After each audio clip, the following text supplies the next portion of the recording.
Deus tem um plano para cada criatura. Aos astros Ele deu os céus, a cada rio Ele deu um leito, e um caminho para mim traçou. Eu gostaria, se isso foi feito eu não me lembro, mas eu gostaria de que, quando eu era adolescente, alguém tivesse inculcado na minha mente, no meu coração, repito, se isso foi feito eu não tenho lembrança, de que Deus tinha um plano específico para mim. Deus tinha um mapa para mim. A palavra do Senhor afirma isso, não apenas o cântico cujos acordes nós acabamos de ouvir. Deus, 2 de Timóteo, capítulo 1, Deus nos salvou e nos chamou com santa vocação, não segundo nossas obras, mas conforme a sua própria determinação e graça que nos foi dada em Cristo Jesus, antes dos tempos eternos. Todos aqueles que Ele salva, Ele chama. Ninguém é salvo sem ser chamado. Nos salvou e nos chamou. E esse chamado é santo, seja para ser uma dona de casa, seja para ser um enfermeiro, seja para ser um advogado. É um chamado santo. Salvou e nos chamou com santa vocação. Não necessariamente segundo as minhas habilidades, não necessariamente. Quando eu comecei a considerar o ministério, eu fiquei aterrorizado, porque como que um homem gago vai encarar o ministério? O pastor tem que falar. Como que eu vou falar? Mas não é segundo as minhas, não segundo as nossas obras, mas conforme a sua própria determinação e graça. Ele dá graça. Veja que coisa preciosa. Ele dá graça, ou seja, Ele capacita você a ser um advogado, se é isso que Ele quer que você seja. Ser um carpinteiro, não sei. É um chamado específico. Ele vai dar graça. E o que é melhor, esse plano diz que Deus tem para cada um de nós, fecha o versículo, desde os tempos eternos. Que coisa preciosa, que coisa maravilhosa. Todo adolescente deveria ter isso inculcado na mente, que Deus tem o plano. Não é para você ser pastor necessariamente, não é isso, não. Você ser missionário, não. Pode ser que seja, mas não é necessariamente isso. É um plano específico que Ele tem para você. E cabe a você descobrir o que é isso. Porque o plano de Deus é muito melhor do que qualquer outro plano, por melhor que seja o seu. Não pode se comparar, porque Deus bubinou, produziu você para desenvolver aquilo. Mas, pastor Rai, que eu desperdicei já 20, 30, eu desperdicei também quase 30 anos da minha vida até que eu achasse o caminho. E se você é um adolescente, um jovem que está me ouvindo, procure saber o que é que Deus tem para ti. E se você acha que é muito tarde, não pense assim. Paulo desperdiçou os primeiros 30, o cara que escreveu isso aqui, desperdiçou os primeiros 30 anos da vida dele. Mas quando ele acordou para essa realidade, ele realinhou a vida dele. Deus tem um plano para cada criatura. Aos astros Ele deu os céus. A cada rio Ele deu um leito. E um caminho para ti Ele traçou. A tua vida entrega a Deus, pois o seu Filho entregou por ti. Medita nessa verdade preciosa e ora comigo nesta noite. Pai, muito obrigado pela tua santa palavra que nos anima. Obrigado pelos cânticos santos da tua igreja. Obrigado pela reunião dos santos. Nós somos tão encorajados quando estamos entre os santos, quando estamos na tua casa, quando estamos reunidos para culto público, somos muito encorajados, papai. Somos alegrados. Que coisa maravilhosa. Quão bom é estar na tua casa. Alegrei-me quando me disseram: vamos até a casa do Senhor para ouvir aquilo que o Senhor tem para nós. Muito obrigado. Agora queremos invocar a tua doce presença sobre nós. Queremos, ao término deste culto, dizer: verdadeiramente o Senhor esteve conosco. Verdadeiramente o Senhor esteve naquele local. E sairmos então daqui animados, encorajados, cheios da alegria do Senhor. Vem ter conosco, vem nos dirigir neste culto, Pai. É a nossa oração em nome de Jesus. Amém. Fica de pé e te congratula, principalmente se for uma pessoa desconhecida. Aperta a mão e diz: olha, que bom. Sou uma pessoa desconhecida que tu não sabes bem quem é. Aperta a mão e diz: olha, é bom estarmos aqui. É bom estarmos aqui hoje à noite. Acena. Se estiver muito longe, acena para a pessoa. Acena para a pessoa. Deus te abençoe. Deus te abençoe. Vamos adorar. Vamos render graças ao Senhor.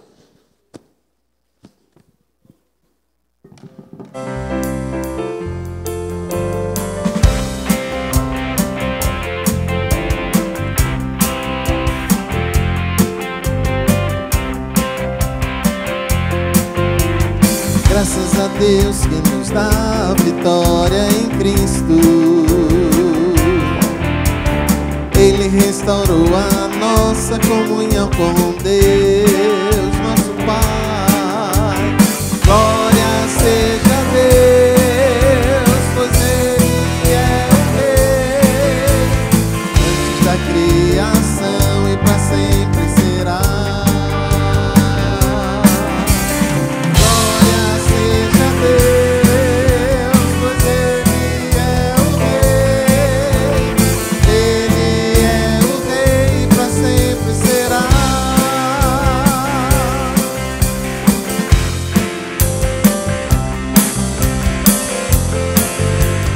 Graças a Deus que nos dá a vitória em Cristo.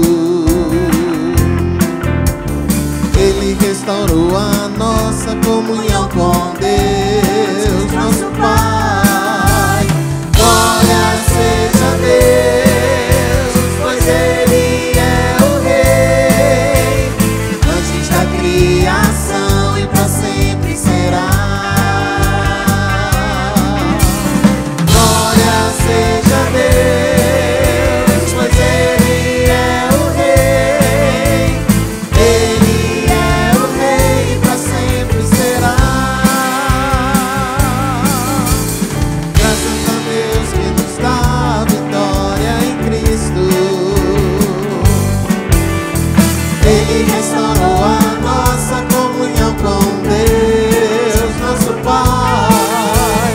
Glória seja a Deus, pois Ele é o Rei, antes da criação e para sempre será. Glória seja a Deus, pois Ele é o Rei. Ele é o Rei, para sempre será. Glória seja a Deus, pois Ele é o Rei, antes da criação e para sempre será. Glória seja a Deus, pois Ele é o Rei. Ele é o Rei, para sempre será. Ele é o Rei, para sempre será. Ele é o Rei, para sempre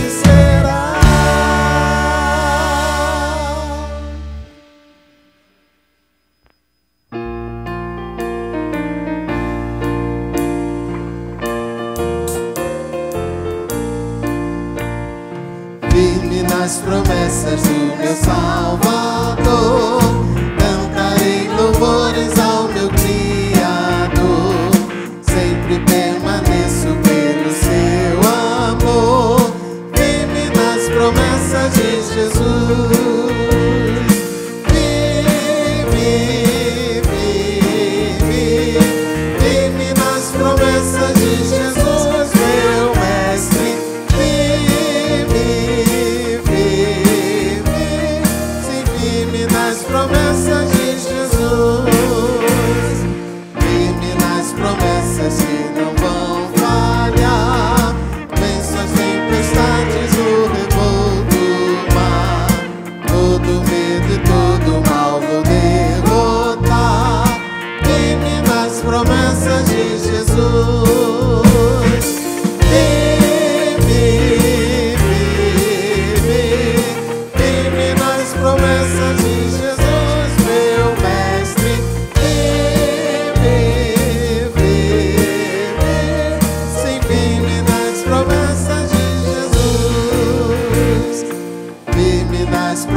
Pelo seu favor, pelo seu Espírito sou vencedor, firme nas promessas de Jesus. Firme, firme, firme nas promessas de Jesus, meu Mestre. Firme, firme, sim, firme nas promessas de Jesus.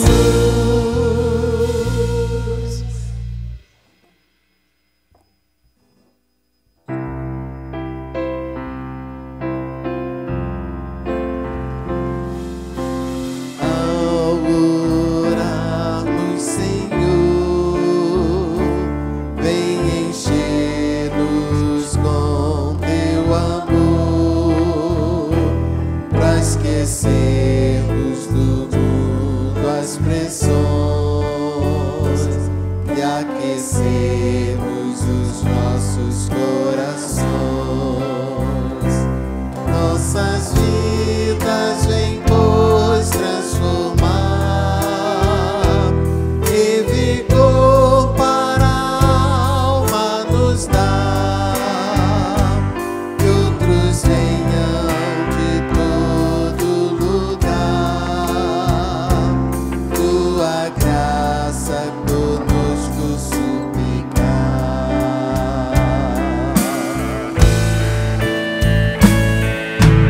Ao orarmos, Senhor, vem encher-nos com teu amor, pra esquecermos do mundo as pressões e aquecermos os nossos corações. Nossas vidas vem, pois, transformar, e vigor para a alma nos dar, que outros venham de todo lugar, tua graça conosco suplicar.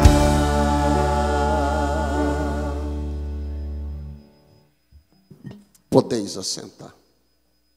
Vamos, como invariavelmente fazemos às quartas-feiras, vamos buscar o Senhor de uma maneira um pouco mais íntima. E se você desejar, por acaso, quiser se ajoelhar comigo, pode fazê-lo. Se você quiser ficar sentado, fique à vontade, fique conforme o seu coração pedir. Vamos orar.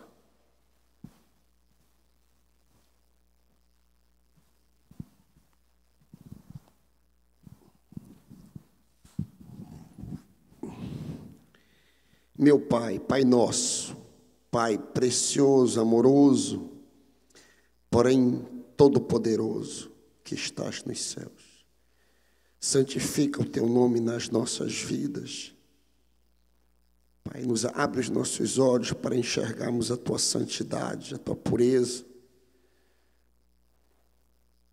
venha os teus valores sobre nós, que aquilo que tu estimas, aquilo que é importante para ti, seja importante para nós. Desvia os nossos olhos de mundanismo, desvia os nossos olhos das coisas passageiras. Levanta os nossos olhos para que possamos contemplar a nossa eterna habitação. Pai querido, dá-nos a nossa necessidade do dia hoje, a necessidade física, necessidade da cura de alguém que está aqui adoentado. Dá-nos o pão cotidiano, dá-nos o pão da direção. Que saiamos daqui, Pai, orientados, dirigidos por Ti, Pai. Perdoa as nossas ofensas, assim como nós perdoamos aqueles que nos ofenderam. Não permite que guardemos rancor no coração contra ninguém. Purifica os nossos corações e mentes, a fim de que possamos ser perdoados também por Ti. Livra-nos no momento da tentação. Não nos permite cair, não nos permite ceder no momento da tentação, mas livra-nos do pecado, porque Teu é o reino, o poder e a glória para sempre. Obrigado por esta casa, obrigado pelos irmãos aqui reunidos nesta noite preciosa. Obrigado, Pai, pelo grande privilégio de sermos Teus filhos. Nunca nos deixes esquecer, Pai, do sacrifício que Jesus fez por nós, nos livrando, nos libertando de nós mesmos, do nosso egoísmo, e se entronizando nos nossos corações. Nunca nos deixes esquecer disso, Pai. Restaura hoje à noite a alegria da Tua salvação. Que saiamos daqui cheios da Tua alegria, da alegria do Senhor como nossa força. Vem ter conosco, Pai, mais e mais no restante deste culto em nome de Jesus. E o povo diz...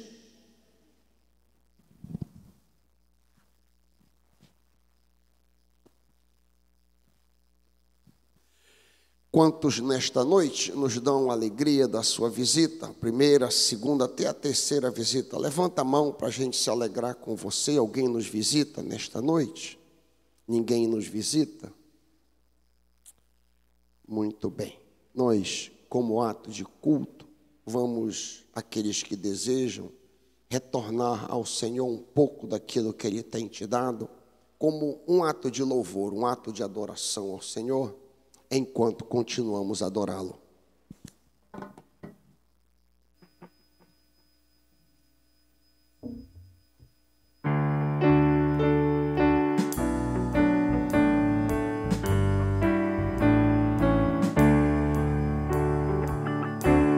Aceita agora, Senhor meu Deus, todos os bens que são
interessante estas palavras que nós cantamos.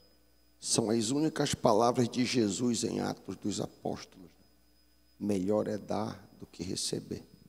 Se não fosse Paulo ter citado, nós jamais saberíamos que Jesus disse isso. Melhor é dar do que receber. Que tenhamos esse espírito, um espírito desprendido de dar ao Senhor com alegria. Olha, eu estou ouvindo aqui da boca do nosso ministro que este hino é de um ex-pastor da nossa igreja. Faleceu recentemente, não foi? Pastor Gilton Moraes, que nos pastoreou aqui, se não me engano, nos idos de 80, dos anos 80. Glória a Deus.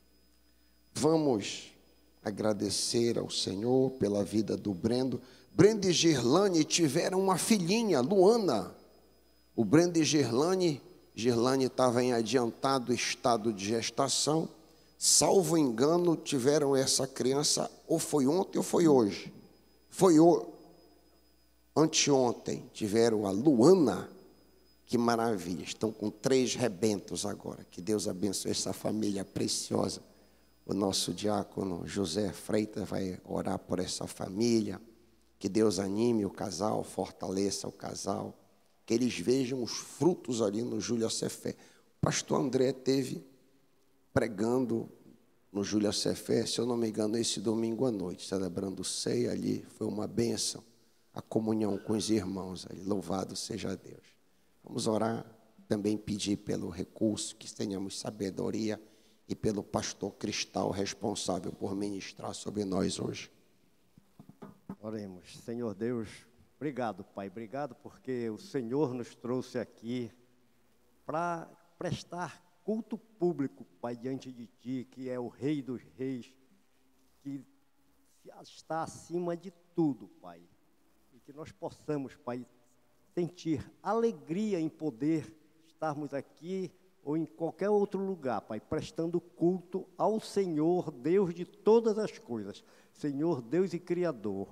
Pai, nós queremos pedir, Pai, as Tuas bênçãos sobre a família do pastor Brendo e a sua esposa, seus filhos e a sua nova filha que o Senhor lhes deu, que venha, Pai, para trazer alegria de Ti, Pai, para essa casa, que o Senhor a faça crescer em estatura e graça diante de Ti todos os dias para alegria e prazer de Te servir a essa família, Pai. Que nós, Pai, aqui possamos ter também alegria em sustentar cada missionário, Pai, que nós colocamos em cada lugar, cada um daqueles que nós temos responsabilidade, Pai, sobre o seu trabalho, que nós possamos ter a disponibilidade, possamos ter o prazer de estarmos junto com eles através das nossas orações e dos recursos, Pai, que enviamos.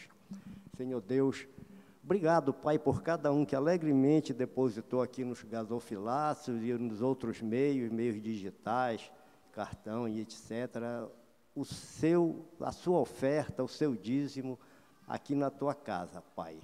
E que quem tem a responsabilidade, Pai, de administrar esses recursos, Pai, seja orientado pelo Senhor, para que os recursos sejam aplicados conforme a Tua vontade, Pai. Vem, Pai, abençoar a Tua igreja. Vai ao leito daqueles que estão enfermos, com a Tua mão de cura, Senhor, conforto para as famílias que estão assoladas por esse mal. E que o Senhor também, Pai, possa agora nos trazer a Tua mensagem através do pastor Isaías Cristal, que o Teu Espírito, Pai, use ele como meio de comunicação para a Tua palavra, a nossa igreja. E que nós possamos sair daqui, Pai, edificados, corrigidos pela Tua palavra. Perdoa, Pai, as nossas faltas, nossos pecados, Pai. Assim te oramos no nome santo de Jesus. Amém.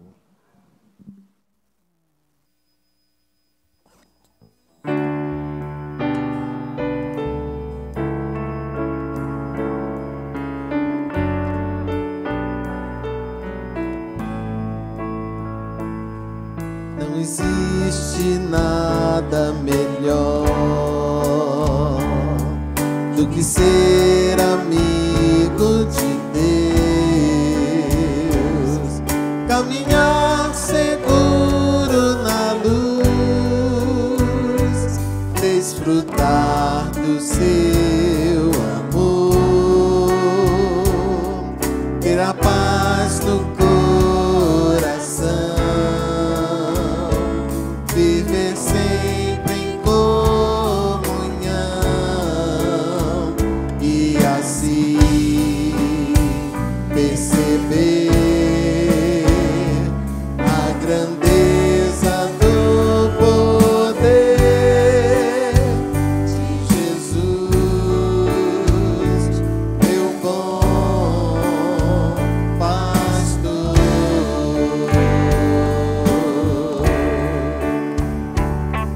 Não existe nada melhor do que ser amigo de Deus, caminhar seguro na luz, desfrutar do seu amor, ter a paz no coração, viver sempre em comunhão e assim perceber a grandeza do poder de Jesus, meu bom pastor.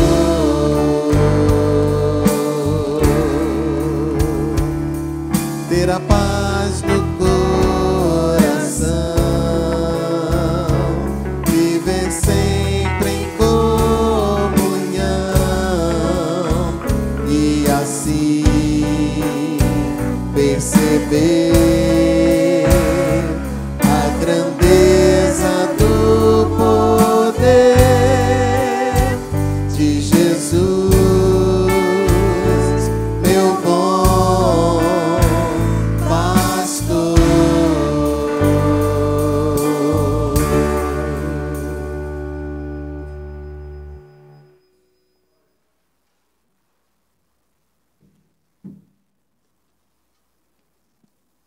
Boa noite, que a graça e a paz do nosso Senhor Jesus esteja na vida de cada um de nós, amém?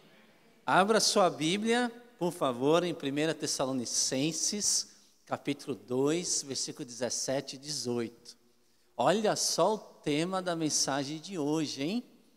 É uma citação direta do versículo 18, parte B, tá bom? A gente vai conversar acerca de um assunto tão importante. Pregar expositivamente nos leva muitas vezes a navegar em áreas importantes com relação à fé cristã, inclusive no nosso mundo, né, tenebroso que nós vivemos atualmente.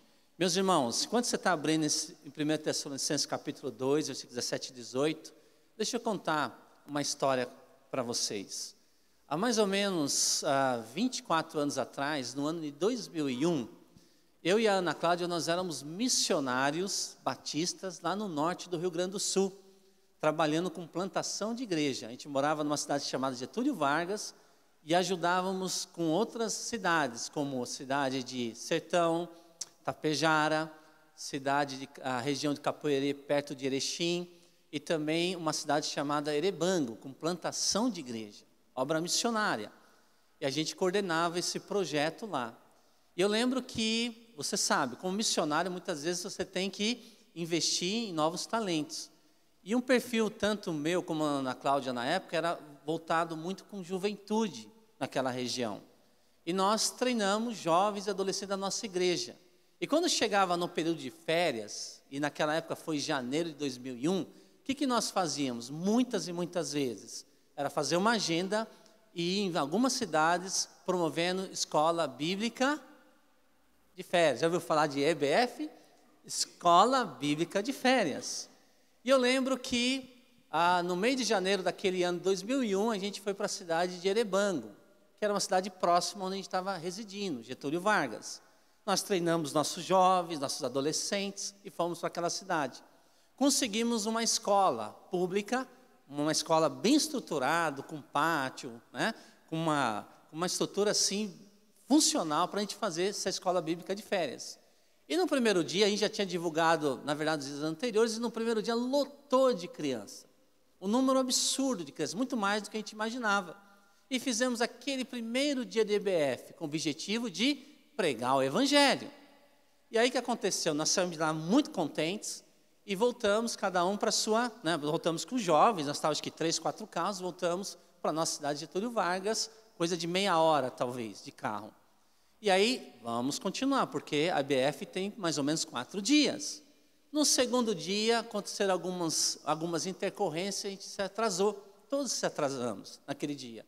E nós fomos. E aí, chegando perto do colégio, da escola, naquela escola estadual, nós preocupados, olha, vamos chegar rapidinho, e nós usávamos especialmente uma sala enorme, que cabia mais ou menos, cabia mais de 100 crianças naquela sala. Era a sala principal da escola, onde havia vídeos, né, onde havia projeção, era uma sala preparada justamente para várias atividades. E a escola emprestou para nós. E no primeiro dia a gente decorou para a IBF, né, teve fantoche, uma série de coisas, cânticos, ensino da palavra de Deus. Mas quando a gente chegou atrasado, a gente já estava sentindo vergonha. Por quê? No mínimo, essas crianças estão tudo na sala de aula. Nós vamos ter aquele momento, né, de tirá-las da sala de aula, para a gente organizar a sala e assim, né, chamá-las de volta para apresentar a IBF e a mensagem do Evangelho. E naquela tarde foi surpresa nossa. Quando a gente chegou por volta de umas 3 da tarde, as crianças não estavam na sala, elas estavam no pátio. Aí a gente pensou, ufa, que bom, vamos ganhar tempo. Vamos organizar a sala? Vamos, corre aqui, organiza, põe varal, põe negócio de fantoche, pendura os cânticos, né? Gincana, aquela coisa toda. Quando nós, então, terminamos, vamos chamar as crianças? Vamos chamar as crianças. E, de repente, a gente falou assim, não, nós sempre começamos com uma oração. Vamos orar, vamos clamar ao Senhor para que, mais uma vez, Ele possa usar nossas vidas e as crianças venham compreender a mensagem da cruz. E aí nós estávamos mais ou menos 14, 15 jovens da nossa igreja, adolescentes. Nós demos as mãos e começamos a orar. E de repente houve um estralo absurdo. E de repente, naquela sala de aula tão grande, começou a trincar os vidros. E aí começou a fazer aquele barulho e começou a trincar os vidros, e de repente começou a trincar a parede. E aí, um olhando para o outro, paramos de orar, vamos sair rápido que isso aqui vai desabar. E quando a gente sai correndo, aquela sala de aula desaba.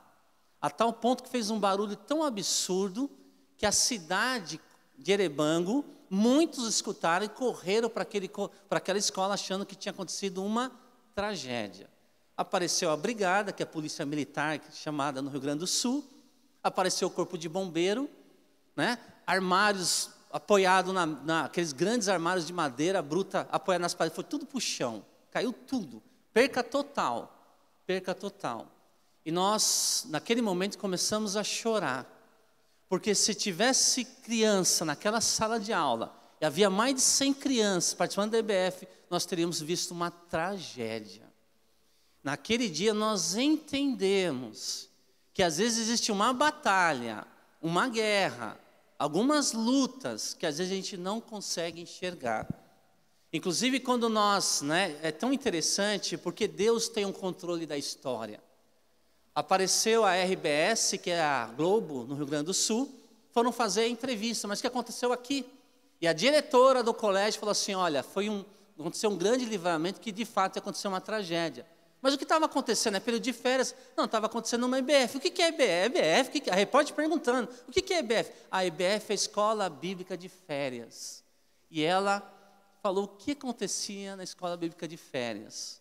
O inimigo da nossa alma, que queria destruir uma ação evangelística, o tiro saiu pela culatra, porque a própria RBS acabou fazendo uma divulgação de escola bíblica de férias. Sabe o que aconteceu? muitas igrejas no Rio Grande do Sul começaram a receber telefonema. Vocês promovem EBF, Escola Bíblica de Férias? Olha o senso de humor de Deus. Ele é Senhor da história. Mas você sabe o que me deixou um pouco angustiado?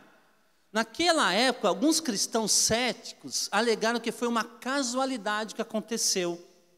Se isto de fato aconteceu, essa causalidade, foi um milagre notável de sincronismo e localização, já que as outras 17 salas permaneceram intactas. Interessante.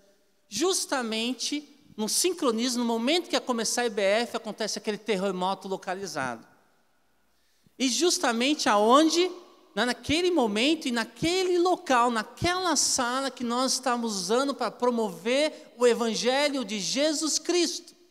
Alguns céticos, não, isso foi casualidade. Será? A impressão que nós tivemos, junto com aqueles adolescentes e jovens, percebemos claramente, a nossa igreja, na época, claramente, que existe, sim, às vezes uma luta, entidades tentando se opor à obra do Senhor.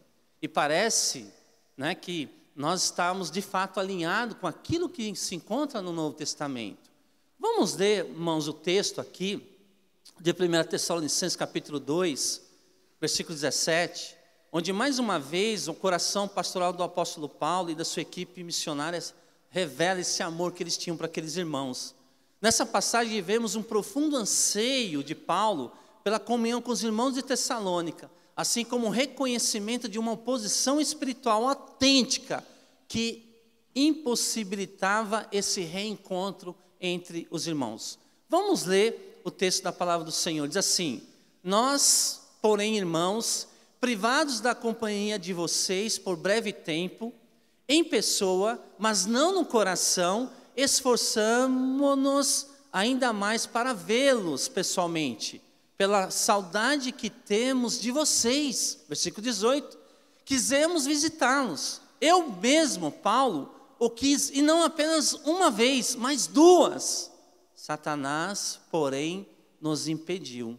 Ou na sua tradução, Satanás, porém, nos barrou o caminho. Interessante. Vamos refletir um pouquinho a palavra nesse texto. Primeira coisa aqui no versículo que a gente encontra, versículo 17, A distância que aproxima. O apóstolo Paulo aqui vai dizer novamente, lendo o versículo 17, nós, porém, irmãos, privados da companhia de vocês por breve tempo, em pessoa, mas não no coração, esforçamo-nos ainda mais para vê-los pessoalmente, pela saudade que temos de vocês. Paulo está usando aqui, esse termo assim, órfãos da companhia de vocês. Ele usa uma palavrinha que qualquer criança, quando fica órfão de pai e mãe, sente uma imensa ausência deles, sente a necessidade de estar perto. E Paulo vai usar justamente essa palavra. Ele sentia-se órfão da companhia daqueles irmãos, na qual ele ficou talvez algumas semanas, ou talvez ali 2, 3 meses, na companhia daqueles queridos irmãos, e ele sentia essa ausência, a necessidade de estar com eles. Uma distância absurda, mas o coração dele estava próximo daquele povo. Inclusive ele vai dizer assim, que a separação foi por breve tempo, indicando que, embora dolorosa, Paulo esperava que fosse temporária. Por quê? Porque ele queria revê-los. Lembra? Ele planta uma igreja em Tessalônica, pessoas, muitos gentios se convertem, alguns judeus.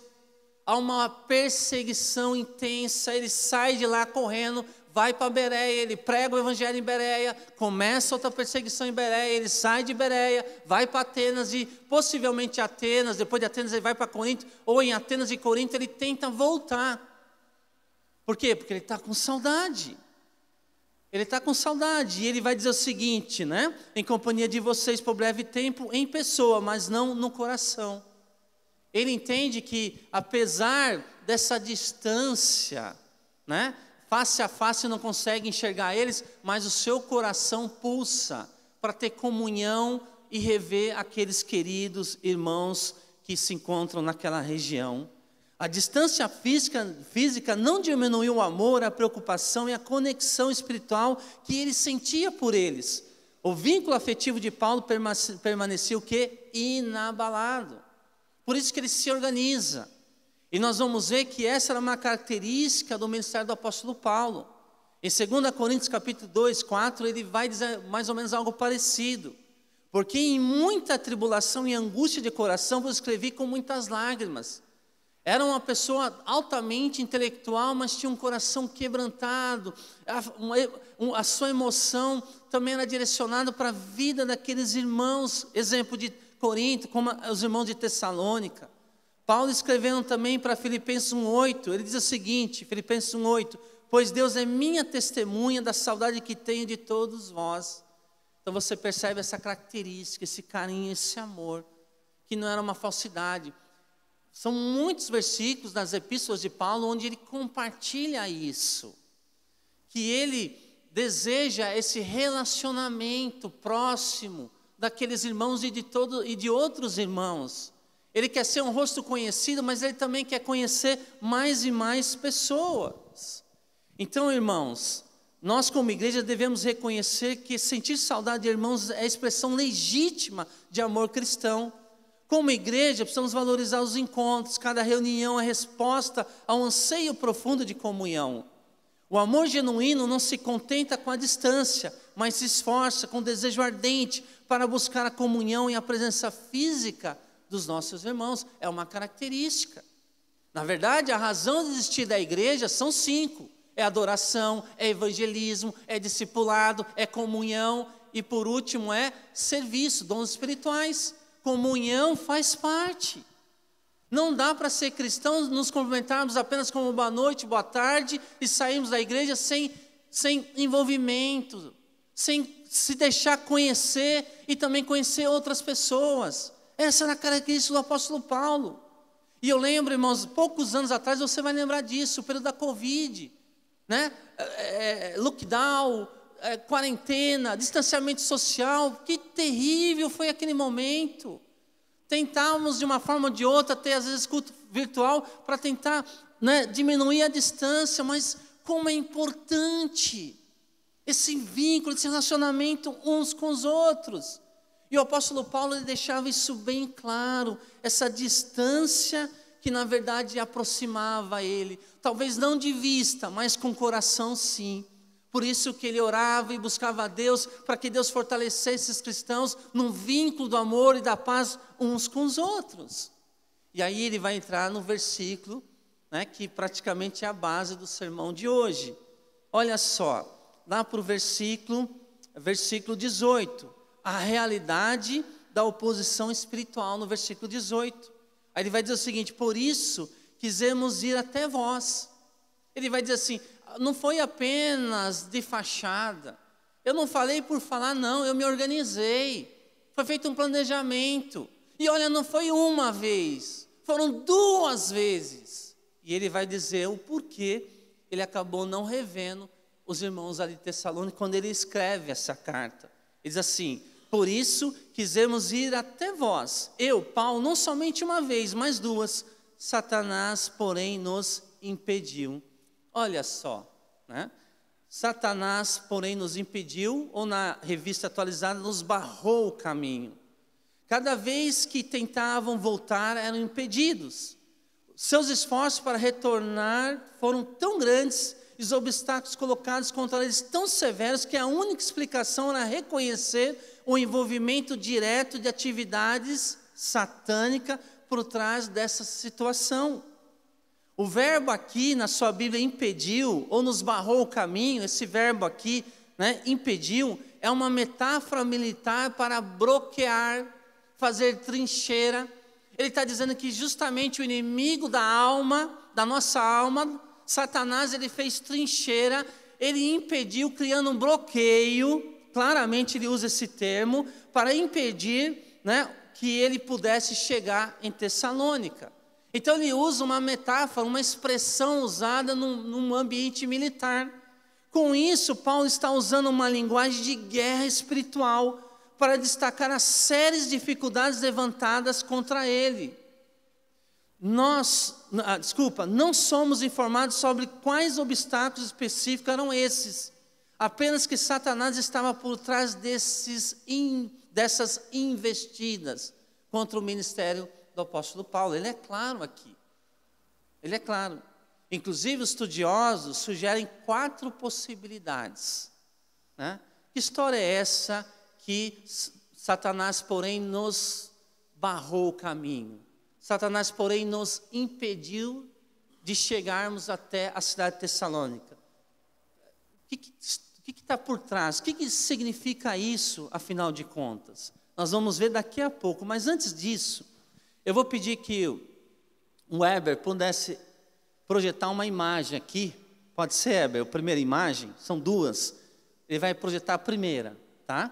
Olha só, mas antes da gente conversar sobre essa expressão, mas antes, se fôssemos reunir as questões relativas à existência, à origem, ao confinamento de alguns dos anjos caídos, poderíamos fazer o seguinte gráfico. Aqui, Dr. Charles Hyde faz um gráfico, um teólogo já falecido, que ele vai mostrar um pouquinho, né, desse gráfico. O que acontece? Olha só, nós vamos ver que todos os anjos foram criados por Deus, está na Bíblia, ok? Colossenses 1,16 diz assim: pois em Jesus foram criadas todas as coisas, nos céus e na terra, as visíveis e as invisíveis, quer principado, quer potestade, ou seja, tudo foi criado pelo nosso Rei Jesus. Lá no Salmo 145, versículo 2 até o versículo 5, vai dizer que, aliás, ele faz um convite, né? Todos os anjos louvem a Deus, os exércitos dos céus louvem a Deus, a lua louvem a Deus, o universo, as estrelas louvem a Deus. Aí ele fala no verso 5, louvem o nome do Senhor, pois mandou Ele e foram criadas, ou seja, tudo que foi criado. Então, da mesma forma que você foi criado por Deus, os anjos também foram, naquele período de 6 dias de atividade criativa do Senhor. A Bíblia é muito clara, tá? E aí todos os anjos foram criados, como está em Colossenses 1,16 e Salmo 148.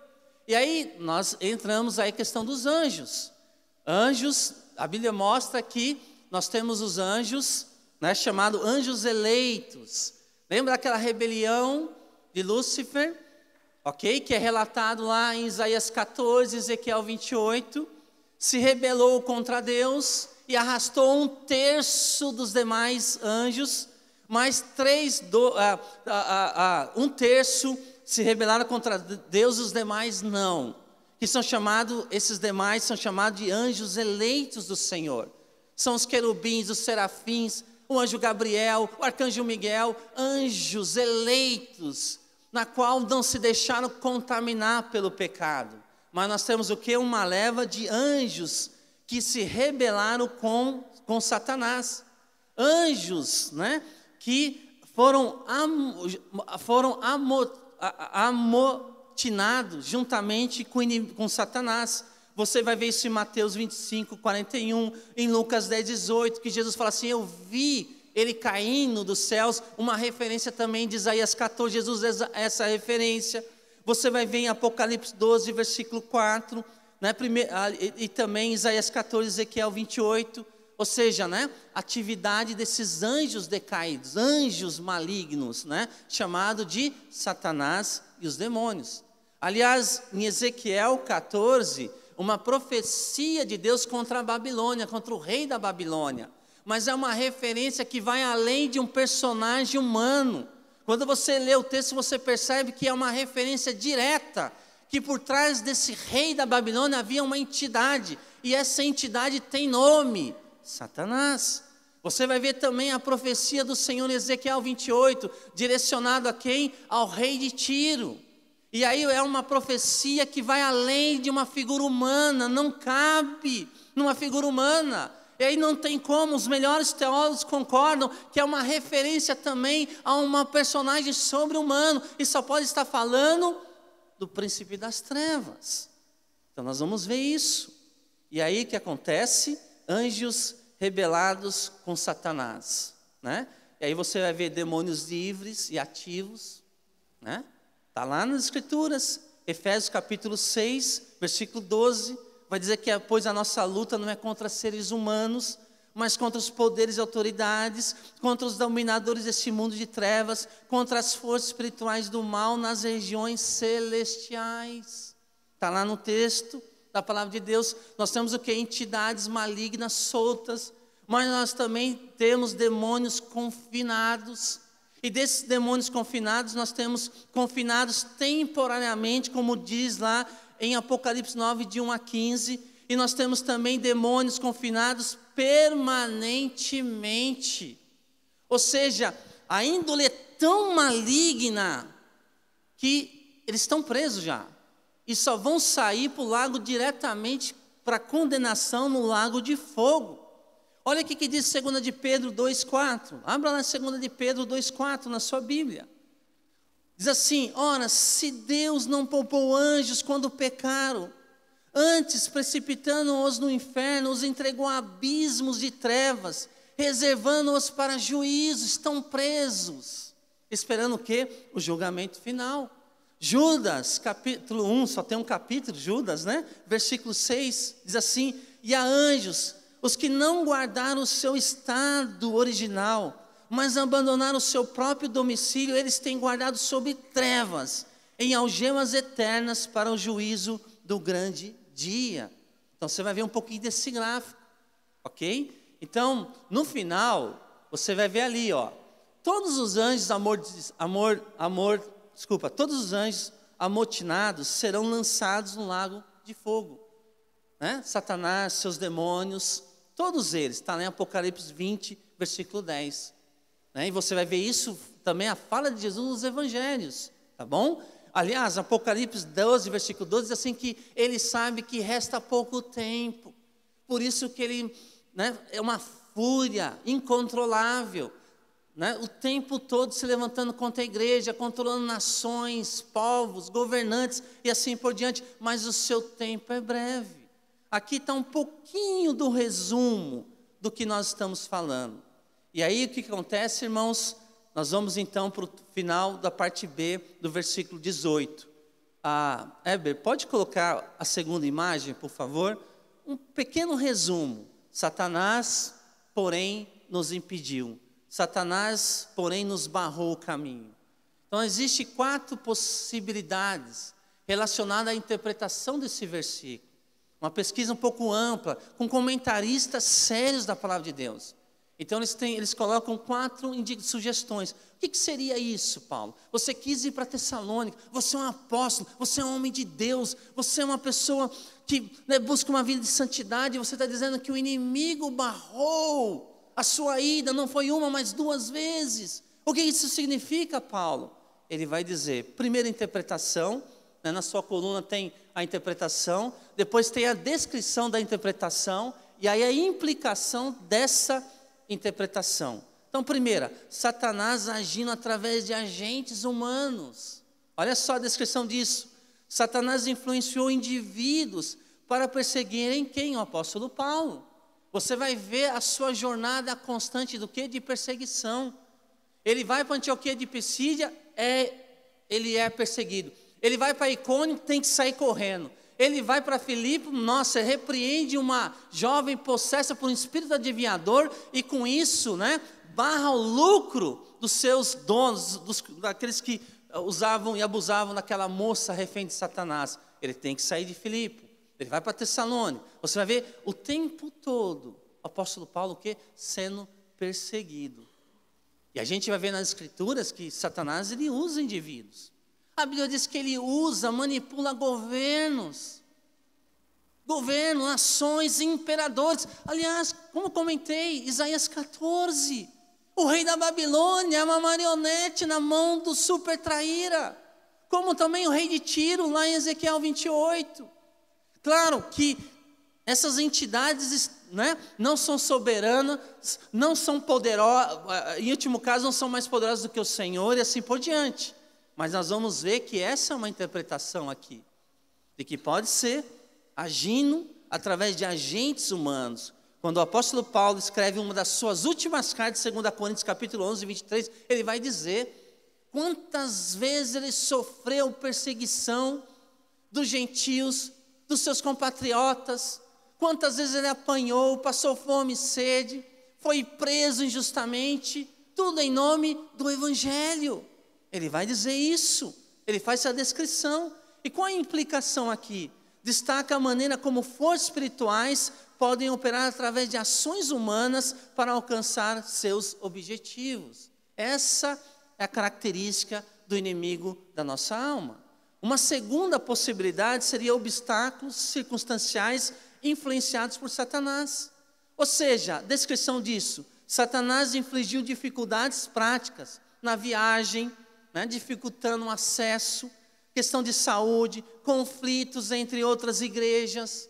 Ou seja, de repente, para que ele não chegasse em Tessalônica, para fortalecer aqueles cristãos, vamos instalar falsos profetas, vamos instalar ensino de demônios na igreja de Corinto, na igreja de Filipe, para que o Paulo possa apagar outros incêndios. E nós temos bons comentaristas que apoiam mais essa segunda menção aqui, essa segunda possibilidade. Por quê? Porque o inimigo é sujo. Ele coloca irmãos contra irmãos. Ele coloca os seus enviados, seus falsos pastores, seus falsos profetas no meio da igreja. E de repente a igreja, sem perceber, começa a beber de uma fonte contaminada. E o apóstolo Paulo teve que correr com isso para poder amenizar. Tem a questão aqui também da fiança de Jasson, em Atos 17:9. Ou seja, foi tão alta essa fiança, segundo os comentaristas, que dificultou muitas pessoas, inclusive algumas famílias. E de repente, vou voltar para Tessalônica, e mais multa em cima de uma igreja recém-implantada. E aí, qual a implicação?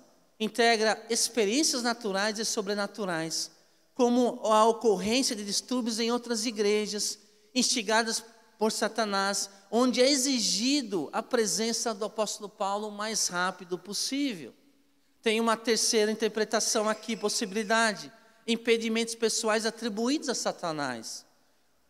Seria o seguinte nessa descrição: Satanás causou aflição física ou doença em Paulo.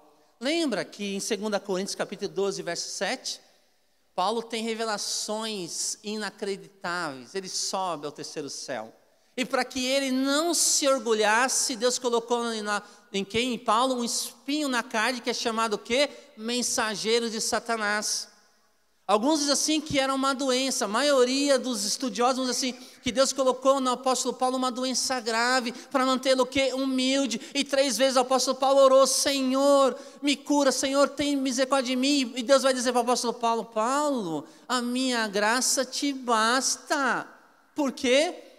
Porque é na sua fraqueza que você desfruta do meu poder, da minha presença, Paulo. Você vai ver isso. Então talvez esse impedimento, ligado ao apóstolo Paulo, esteja vinculado a essa questão da doença. Qual a implicação? Paulo eventualmente associa sofrimento pessoal à oposição satânica. Eventualmente. Na verdade é raro, mas há algumas menções, poucas escrituras, que ele, Paulo, ocasionalmente associa sofrimento pessoal à oposição direta. O inimigo afligindo o cristão que vive uma vida que agrada ao Senhor. E a última possibilidade aqui é a intervenção sobrenatural direta. A descrição: Satanás atuou diretamente no reino espiritual ou físico para impedir a viagem de Paulo. Qual a implicação? Aqui enfatiza a realidade de Satanás como um ser espiritual poderoso e seu envolvimento ativo na oposição ao Evangelho. E confesso, irmãos, para preparar esse estudo eu li vários comentários, aquilo que eu pelo menos pude ter acesso, e eu não cheguei ainda a uma decisão com relação a qual delas é a possibilidade, de repente, mais plausível. Mas todas elas fazem sentido. Todas elas têm homens piedosos, mulheres piedosas, que entendem que pode ser. Entende? Então, qualquer uma dessas 4 interpretações, ou algo que não sabemos, são situações possíveis. O que sabemos no texto bíblico é que Paulo identifica claramente o agente por trás dos obstáculos. Todos eles são unânimes em reconhecer que Paulo identifica claramente o agente por trás dos obstáculos. E ele dá nome, e o nome dele é Satanás. Que na tradução significa o quê? Qual é o significado da palavra Satanás? Adversário. Ele se opõe. A tradução literal desse nome é o adversário. Ou seja, ele não é seu amiguinho não. Ele não é seu amiguinho não. ele veio para matar, roubar e destruir. Então, outra coisa que sabemos no texto bíblico é que Satanás queria ver a missão em Tessalônica fracassar e assim ofereceu oposição sempre que é possível. Isso reflete uma declaração em Efésios 6,12. Lembra que eu li Efésios 6,12? Pois a nossa luta, está dizendo assim, você tem uma luta. Paulo está dizendo aos irmãos de Éfeso, irmãos, pois a nossa luta, você está em guerra, não é parque de diversão, não brinca. Pois a nossa luta não é contra a carne, ou seja, não é contra pessoas, não é contra o seu João, não é contra a dona Maria, não é contra o sogro, a sogra, não é contra o vizinho. Paulo dizendo, não é contra eles. Então ele continua dizendo o seguinte, mas contra os poderes e autoridades, contra os dominadores deste mundo de trevas, contra as forças espirituais do mal nas regiões celestiais. Existe uma atuação aí fora. Então, o ponto central aqui é que existe uma batalha espiritual real. E Satanás tem uma agenda que se opõe à comunhão dos santos, o avanço missionário e o fortalecimento da igreja. Esse é o ponto central. Quando você olha para o Novo Testamento, ele tem uma agenda que tem implicações locais e globais. E como igreja do Senhor, precisamos conhecer as suas estratégias, a partir do quê? Das Escrituras. Inclusive, C.S. Lewis, que foi uma das mentes mais brilhantes que passou entre nós no século passado, ele diz o seguinte, há dois erros iguais e contrários em que nossa geração pode cair com respeito aos demônios. Um é não acreditar na sua existência. O outro é acreditar e sentir um interesse excessivo e doentio por eles. Sabe que C.S. Lewis, esse doutor que deu aula nas maiores universidades europeias, especialmente na Inglaterra, ele está dizendo que o pêndulo está entre subestimar e superestimar Satanás. Subestimar, desdenhar dele. Ou de repente dar um excesso de interesse demasiado pelo inimigo da nossa alma. Então, subestimar o inimigo. Há muitas pessoas céticas e ingênuas que negam a existência do diabo. Desconhecem seu poder, suas estratégias, seus agentes. Acham que o diabo é apenas uma lenda, uma personificação do mal, um mito ou uma energia negativa. Crer nisso é cair na armadilha desse inimigo ardiloso. O diabo é mais perigoso em sua discrição do que em sua selvageria. Ou seja, quando ele é discreto, toma cuidado, é muito mais perigoso. A negação do diabo é a expressão mais escandalosa da atuação das trevas. Por isso que C.S. Lewis diz, é não acreditar na sua existência. Está aí a igreja europeia, né? Bebeu da teologia liberal de muitos teólogos alemães, principalmente alemães, como Rodolfo Bultmann, dizendo que Satanás não é um mito, não é um personagem, não é uma entidade real. Quando você lê material dele e de outros teólogos, você fica assim perplexo, puxa vida, não faz sentido, porque a leitura na qual Deus nos informa, deixa claramente o que isso significa em relação a essas entidades, a tal ponto que um dos maiores pregadores reformados também do século passado, uma pessoa que eu admiro demais, qualquer livro do Dr. Martin Lloyd Jones vale a pena ser lido, ele vai dizer o seguinte, né? Ele que foi médico, depois ele deixou a medicina, um excelente médico para poder pregar expositivamente a palavra de Deus, e muitos paravam em toda Londres, Inglaterra, para ouvir os seus sermões.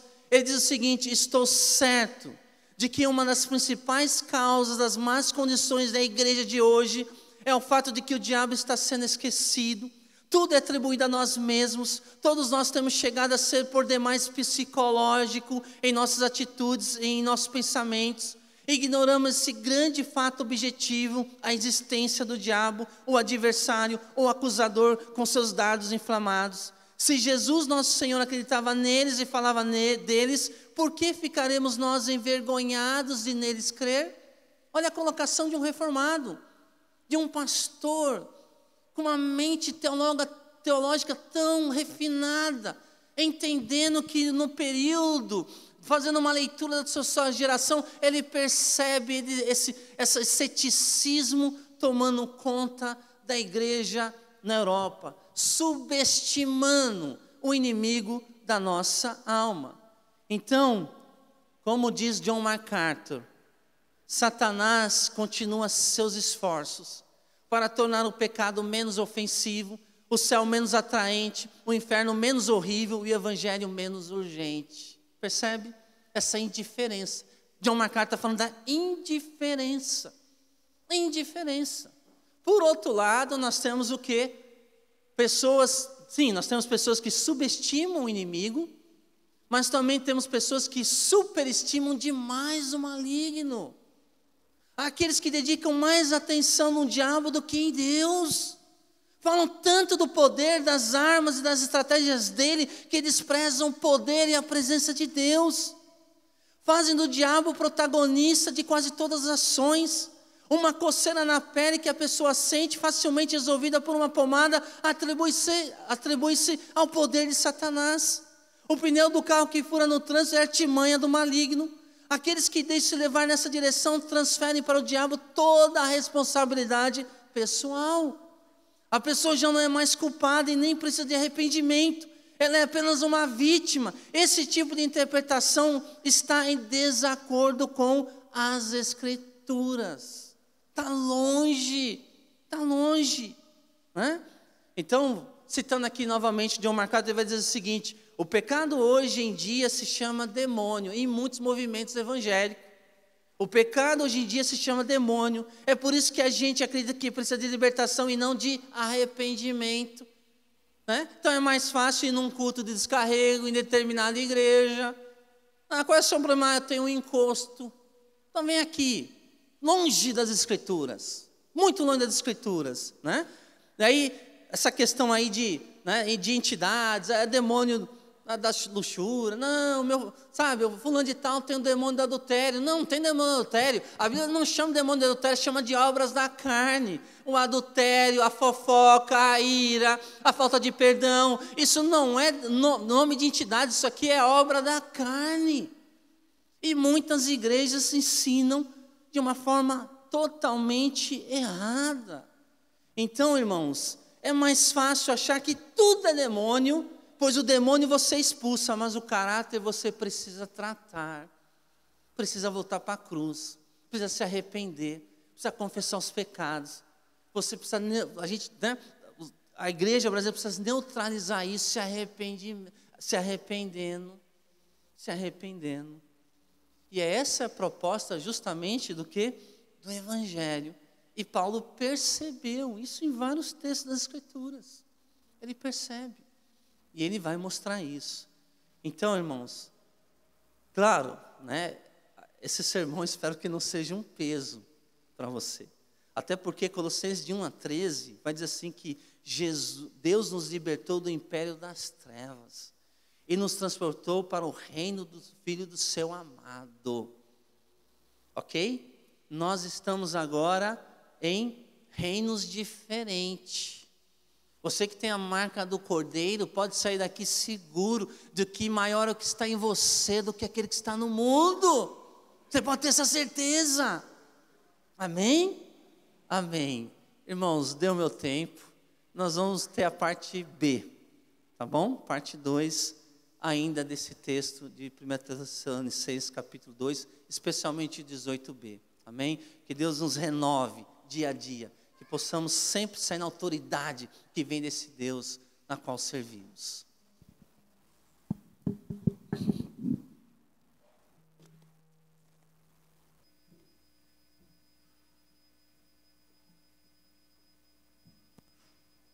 Fiquemos todos em pé.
de lutar, sempre crerei que tu és Deus, sempre crerei que tu és Deus, sempre crerei que tu és Deus.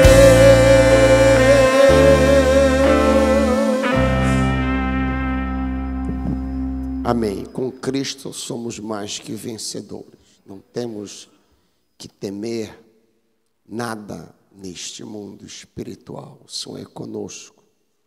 O Senhor é conosco. Que Deus te dê um resto de semana abençoado, te guardando, te protegendo do mal. Que a boa e poderosa mão do Senhor esteja sobre ti. E que o amor, o grande amor, o precioso amor de Deus Pai, a graça maravilhosa de Deus Filho, e o conforto, o encorajamento e a força de Deus, o Espírito Santo, que o grande Deus Trino, Pai, Filho e Espírito, Criador, Redentor e Consolador, que a Santíssima Trindade nos acompanhe no resto desta semana, até nos encontrarmos outra vez, na primeira igreja batista do Pará. Dizemos, somos uma igreja que expõe a palavra de Deus e cremos que a Bíblia é inerrante, infalível e suficiente para nos tornar mais parecidos com Jesus.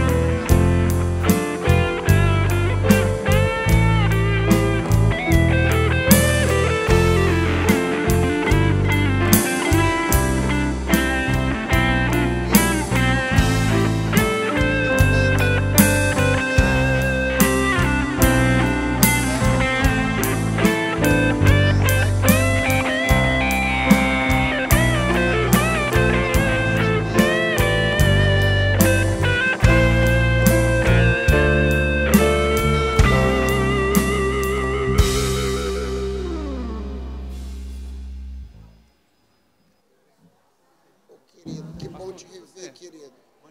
Fizeste boa viagem. Procura descansar hoje à noite. Isso, amanhã então tu comandas a Assembleia. É tranquilo, é tranquilo. É leitura de ata, movimento de membros e movimento financeiro.